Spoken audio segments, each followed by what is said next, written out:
Alors que la campagne électorale tire peu à peu à sa fin, les discours politiques changent de fond, guidés par l'idée de tenir une élection apaisée et non violente sur l'ensemble du territoire. Il est important de rappeler aux uns aux autres la nécessité de se lever comme un seul homme le 12 pour non seulement voir la volonté populaire ou la volonté d'ensemble être traduite par cette élection, mais aussi et surtout, c'était un côté important, de moraliser la vie politique nationale et peut-être donner une leçon également aux pays voisins en nous disant que désormais le peuple gabonais peut choisir celui qui travaille, celui qui réalise ce qu'il a promis et celui surtout pour lequel ils peuvent avoir confiance. Nous y sommes et il n'y a pas de débat à ce niveau. C'est donc pour essayer de canaliser cet enthousiasme que nous demandons aux uns aux autres d'aller en paix voter et qu'au sortir des urnes également, cette paix-là prévale pour le bien-être du plus grand nombre. Au 6e arrondissement de Libreville, l'incitation au vote, acte citoyen par excellence,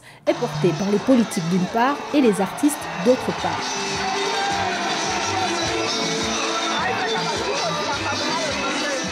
C'est ce que j'attends des Gabonais, c'est de se rendre massivement dans les urnes, que ce soit petit, grand, vieux, le Gabon est pour nous tous. Donc il n'est pas dit que le Gabon va rester éternellement pour les uns et non pour les autres. De leur côté, les acteurs de la société civile écument les quartiers et les rassemblements, appelant à un sursaut patriotique. Avec nos statuts WhatsApp et autres, quand on entend qu'il y a un meeting quelque part, on se présente à ce meeting avec nos flyers, on essaie de sensibiliser les populations qui sont venues nombreuses à ce meeting et c'est comme ça qu'on essaie de gérer notre sensibilisation.